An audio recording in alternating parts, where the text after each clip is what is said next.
मैं पुलिस की ड्यूटी से वापस लौट रहा था। रात के 12 बज चुके थे और जोरदार बारिश हो रही थी। रास्ते में मुझे 18 साल की भीगी भागी कमसिन सी लड़की मिली। वो बोली, आज रात के लिए मुझे अपने घर ले चलो। मैं घर में अकेला ही रहता था, इसलिए मैं उसे अपने घर ले आया। घर आते ही जोर से बादल गरजे और वो मेरे गले लग गई। मैं उसके हुस्न को देखकर पिघल गया।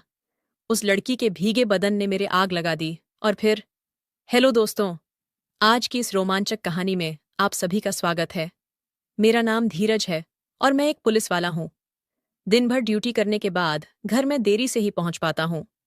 आज कुछ केस निपटाते निपटाते रात के 12 बज चुके थे और बाहर बहुत तेज बारिश हो रही थी।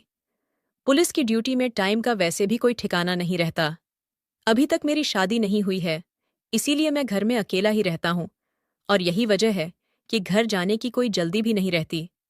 आज मैं बारिश में भीगता हुआ घर जा रहा था कि रास्ते में अचानक से मेरी बाइक खराब हो गई।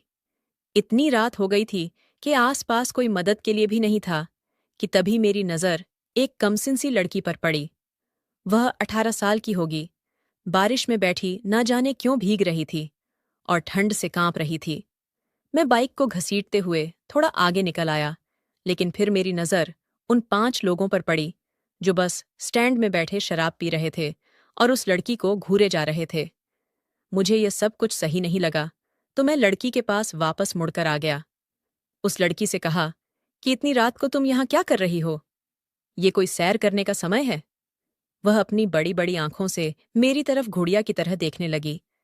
मुझे देखकर उसकी नीली आंखों में डर साफ नजर आ रहा था। मैंने उससे कहा, तुम्हारा यहां पर ज्यादा देर तक रुकना ठीक नहीं है, तुम अपने घर चली जाओ। उसने मुझसे कुछ कहने के लिए अपना मुंह खोला, लेकिन फिर चुप हो गई और अपना सिर झुका लिया। उसके लंबे लंबे बाल पूरी तरीके से भीगे हुए थे और होंठ से बारिश का रस टपक रहा था। लड़की काफी लंबी और गोरी थी और उसका जिस्म बिल्कुल कमसिन था।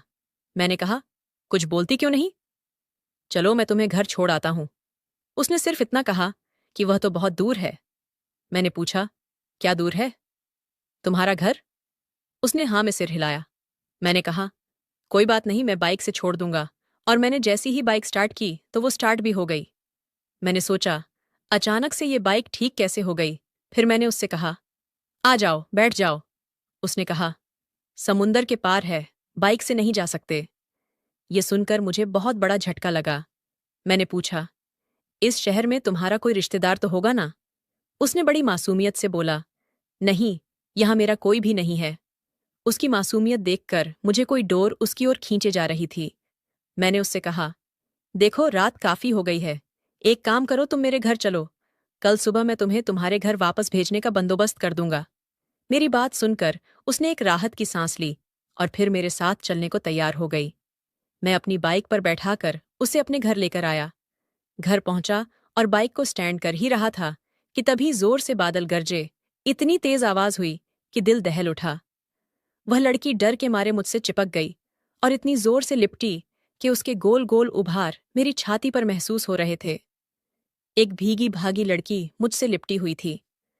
मैं मात्र 21 साल का एक पुलिस इंस्पेक्टर। मेरे अंदर तो ज्वालामुखी फटने लगी थी, पर मैं उस मासूम के साथ कुछ गलत नहीं करना चाहता था, या फिर करना भी चाहता था, कह नहीं सकता। मैंने उसे कसकर पकड़ लिया ताकि वह घबराए नहीं। इस भीगे मौसम में उसके जिस्म की गर्मी मेरे जिस्म की आग को बढ़ा रही थी। मेरे अंदर एक अजीब सी इच्छा जाग रही थी और मेरा मन मेरे बस में नहीं था। उसे छोड़ने को दिल नहीं कर रहा था, लेकिन फिर मैं उसे लेकर अपने घर के अंदर आ गया। वह अपने सुंदर से नैन झपकाते हुए मेरे घर को देखने लगी थी, मानो घर नहीं उसका ससुराल हो। मैं उसको देखकर मुस्कुराने लगा। आज पहली बार किसी लड़की ने मेरे घर पर अपना पहला कदम रखा था, इसलिए मैं मन ही मन बहुत खुश हो रहा था। मैंने जल्दी से एक टॉवल खुद ली और एक टॉवल उसे दी और कहा, तुम भी भीग गई हो, लो, इससे अपने बदन को पोंछ लो। मैं जल्दी जल्दी अपने आप को पोंछने लगा था, पर वह लड़की उस भीगी भागी हालत में गोल गोल घूमने लगी, जैसे कि उसे कोई फर्क ही नहीं पड़ रहा था कि वह भीगी हुई है। मैंने कहा, अरे ऐसे मत करो, तुम्हें ठंड लग जाएगी। उसने कहा, नहीं लगेगी समंदर। उसकी बात मेरे समझ से बाहर थी। ये क्या कहना चाहती है? समंदर? कौन से समंदर की बात कर रही है? मैंने सोचा, हो सकता है कि समंदर के किनारे इसका घर हो और इसे भीगने की आदत हो। मैंने जल्दी से अपने कपड़े चेंज कर लिए और उस लड़की को भी एक नाइट गाउन लाकर दे दिया। कहा, इसे पहन लो। पर वह लड़की गीले कपड़ों में ही मेरे पास आ गई। वह बहुत ही कमाल की खूबसूरत लग रही थी, पर मुझे समझ नहीं आ रहा था कि ये लड़की है कौन और कहाँ से आई है। ऐसे अजनबी लोगों को कभी शरण नहीं देनी चाहिए, पर मैं ठहरा पुलिस वाला, इसे अकेले कैसे छोड़ सकता हूँ? गीले कपड़े उसके बदन से इस कदर चिपक गए थे कि उसके बदन का एक एक उभार मुझे नजर आ रहा था और मेरे अंदर एक अजीब सा नशा छाने लगा था। मैंने दोबारा उससे कहा, ये पहन लो, पर वह चुपचाप मेरे सामने खड़ी थी। आखिर मजबूरी में मैंने ही टॉवल उठाई और उसके बदन को पोंछने लगा। उसकी सांस बहुत तेज चल रही थी। उसका गला सूखने लगा था और मेरा गला भी सूखने लगा था। मैंने उसके बालों को अच्छे से पोंछा, फिर कहा, लो, यह गाउन पहन लो। पर वह कुछ भी नहीं कह रही थी, एक ही जगह स्थिर खड़ी थी। मैं उसकी तरफ देखने लगा और फिर कहा, ठीक है, मैं बाहर जाता हूं, तुम चेंज कर लो। लेकिन जैसे ही मैं जाने लगा, उसने मेरा हाथ पकड़ लिया। उसके नाजुक हाथ ने जैसे ही मेरे हाथ को छुआ तो मेरे अंदर एक करंट सा दौड़ गया। उसने कहा, मुझे छोड़कर मत जाइए, मुझे डर लगता है। आप ही मेरे कपड़े चेंज कर दीजिए। यह सुनकर तो मेरी सांस हलक में अटक चुकी थी। फिर मैंने लड़की के गीले कपड़े पर गौर किया। वह एक लाल रंग का गाउन पहनी हुई थी। वह गाउन ना जाने किस चीज से बना था, पर वह बिल्कुल मछली जैसी लग रही थी। मैंने अपनी आंखें बंद कर लीं और उस लड़की के कपड़े चेंज करवाने लगा। मैं उसके जिस्म को बगैर कपड़ों के देखना नहीं चाहता था, वरना मैं बेकाबू हो जाता। लेकिन कपड़े चेंज करवाते वक्त मैं उसके जिस्म को छूने लगा था, पर उसके जिस्म को छूते ही मुझे बहुत हैरत हुई। ऐसा लग रहा था कि उसके पूरे जिस्म पर रेत ही रेत है। ये महसूस करते ही मैंने अपनी आंखें खोल दीं, और जैसे ही मेरी नज़र उसके अनाभूषित जिस्म पर पड़ी, मेरे तो होश ही उड़ गए थे। उसके जिस्म को देखकर मेरी आंखें फटी की फटी रह गईं। दूध से सफेद तन पर रेत के कण लगे हुए थे। मैं उसी हालत में उसे बाथरूम लेकर गया और उसे अच्छे से नहलाने लगा। उसे इस हाल में देखकर मैं जज्बाती तो हो रहा था, पर मेरे दिमाग में सैकड़ों सवाल थे। आखिर इसके बदन पर इतने कण क्यों हैं? कहीं ये समुंदर से बहकर तो नहीं आई? उस पल में मैं मदहोश होने लगा था। किसी तरीके से उसे साफ करके मैंने उसके शरीर को टॉवल से पोंछा और फिर गाउन पहना दिया। मैंने उसके कपड़ों को सूखने के लिए डाल दिया, पर मुझे यह समझ नहीं आया कि आखिर यह लड़की मेरे सामने कपड़े उतारने को तैयार कैसे हो गई। मेरा दिमाग तो बिल्कुल चकरा रहा था। अपनी जिंदगी में मैंने ऐसी लड़की आज तक नहीं देखी थी। आखिर ऐसी लड़की मेरी जिंदगी में कैसे आ गई? कहीं मेरी जिंदगी का रुख तो नहीं बदलने वाला है? कहीं ये लड़की कोई हसीन जलपरी तो नहीं जो समंदर से निकलकर आई हो? मुझे कुछ भी समझ में नहीं आ रहा था, पर भूख जोरों की लग रही थी। मैंने उससे पूछा, तुम्हें भूख लगी है क्या? उसने हाँ में सिर हिलाया। मैं अपने सुबह का बचा हुआ खाना लेकर आ गया था और हम दोनों मिलकर खाना खाने लगे। लड़की बिल्कुल खामोश थी, ना जाने क्या सोच रही थी। खाना खाने के बाद मैंने उससे पूछा, अब बताओ तुम्हारा घर कहाँ पर है? उसने कहा, मेरा घर दूर देश में समंदर के पार है। मैंने कहा, तो तुम यहाँ कैसे आई? कोई जहाज से आई हो?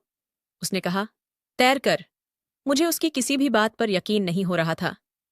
मैं सोच रहा था कि कहीं इसे कोई दिमागी बीमारी तो नहीं है। दूर देश से तैरकर इतना दूर कैसे आ सकती है और भला क्यों आई है? मैंने पूछा, तुम अपना घर छोड़कर इतनी दूर फिर क्यों आ गई?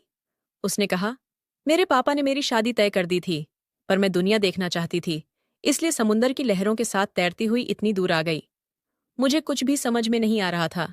रात ज्यादा हो गई थी और मुझे नींद भी आ रही थी, तो मैंने उससे कहा कि तुम यहाँ कमरे में लेट जाओ, मैं बाहर लेट जाता हूँ। वो बोली, नहीं, तुम भी यहीं लेट जाओ, मुझे अकेले में डर लगता है। मैंने उसकी बात मान ली और दूसरी तरफ करवट लेकर बेड के किनारे लेट गया। मुझे अभी नींद आई ही थी कि उसने अपना हाथ मेरे हाथों के ऊपर रख दिया। मैं अचानक से उसकी ओर मुड़ा तो देखा कि वो मेरे बिल्कुल करीब आ गई थी और मुझसे इस कदर चिपक गई थी कि हमारे बीच की सारी दूरियां नज़दीकियों में बदल गईं। मैं सब कुछ भूलकर उस पल में खोने लगा था। अब मैं पूरी तरह बेकाबू हो चुका था और उसे पाने के लिए मचलने लगा था, लेकिन मैं पहल नहीं करना चाहता था। उस लड़की ने अपना सिर मेरे कंधों पर रख दिया और मैं उसके बालों को सहलाने लगा था जो कि अभी भी आधे गीले थे। अचानक से उसने मेरे हाथों को उठाकर अपने गोल गोल उभारों पर रख दिया और मछली की तरह मचलने लगी। मैं बेकाबू होकर उसे चूमने लगा। आखिर कौन है ये लड़की? कहीं कोई जल परी तो नहीं जिससे मैं इस कदर दिल लगा बैठा हूं? लड़की ने अपना गाउन उतार दिया और उस जादूगरनी का खुमार इस कदर छाया कि मैं उस पल सब भुलाकर उसे अपनी तड़पते और प्यासे जिस्म के अंदर ले लिया। मैं उससे मोहब्बत करने लगा और पूरी रात हमने आपस में ही गुजार दी। जब आंख खुली तो दोपहर के 12 बज गए थे। वह लड़की उठकर मेरे सामने बैठी हुई थी और एक कॉपी पेन लेकर शायद अपने गांव का कोई चित्र बनाकर मुझे दिखा रही थी। मैंने मानचित्र को गौर से देखा और कहा, इतना दूर जाने के लिए तो नाव की जरूरत पड़ेगी, मैं तुम्हारी तरह तैर नहीं सकता। यह सुनकर उसे यकीन ही नहीं हो रहा था। अगले दिन मैंने एक नाव की व्यवस्था की जो कि मशीन से चलती थी। नाव किराए पर लेकर कुछ खाना लिया और उस लड़की के साथ निकल पड़ा था और उस नक्शे के हिसाब से मैं चलने लगा था। अचानक मुझे बहुत डर लगने लगा। मैं तो इस लड़की को जानता तक नहीं और उसकी बातों पे यकीन करके मैं समुंदर में इतनी दूर आ गया था। मुझे तो तैरना भी नहीं आता। ये सोचकर मेरा दिल कांप उठा। मेरे चेहरे का रंग उड़ गया था। काफी दूर जाने के बाद ना जाने हमारी बोट किसी सिरे से टकराई और उलट गई और मैं समुंदर की गहराई में डूब गया। फिर मुझे कुछ भी याद नहीं। जब मुझे होश आया तो मैं एक टापू पे था और वही लड़की मेरे सामने बैठी हुई थी। शायद लड़की मुझे यहां लेकर आई होगी या फिर हो सकता है मैं मर गया हूं। पर जब उस लड़की ने मुझे हाथ लगाया तो मुझे लगा शायद मैं जिंदा हूं। मैंने उससे कहा, हम कहाँ हैं? उसने कहा, मेरे घर में। ये टापू उसका घर है। ये लड़की मुझे अपने टापू तक लेकर आ गई। वह मुझे लेकर एक गांव में आ गई जहां 20-25 घर बने हुए थे। मुझे आता देख काफी सारे लोग इकट्ठे हो गए और हैरत भरी निगाहों से मुझे देखने लगे। तभी वह लड़की एक औरत के पास जाकर बोली, माँ, यही मेरी मोहब्बत है। मैं इसी से शादी करना चाहती हूँ। यह सुनकर तो मेरे पैरों तले जमीन निकल गई। मैं वहां खड़ा खड़ा उन लोगों को देख रहा था। उन लोगों ने मेरा बड़े अच्छे से स्वागत किया और अपने खेत वगैरह सब दिखाने लगे। कहने लगे वह मछली पकड़ के और छोटी मोटी खेती करके अपना घर चलाते हैं और मीठे पानी के झील से पानी पीते हैं। कुछ दिन वहां गुजारने के बाद मैंने फैसला किया कि मैं इसी लड़की के साथ अपना जीवन गुजार दूंगा। पुलिस की नौकरी से मैं भी तंग आ गया था और यहां मुझे कोई ऐसा मिल गया था जिसे मैं कभी खोना नहीं चाहता था। वह लड़की मेरे दिल का सुकून बन चुकी थी। धीरे धीरे मैं उन लोगों में बिल्कुल ढल गया। तारा ने मुझे समंदर में तैरना भी सिखा दिया। हम दोनों अक्सर तैरकर मुख्य भूमि तक आ जाते थे और फिर अपने घर वापस चले जाते थे। कमेंट करके जरूर बताइएगा कि आपको ये कहानी कैसी लगी। अगर आपको ये कहानी पसंद आई हो तो इसे लाइक करें और अपने दोस्तों के साथ भी शेयर करें। आगे भी ऐसी रोमांचक कहानियों के लिए हमारे चैनल को सब्सक्राइब करें और बेल आइकन दबाना ना भूलें।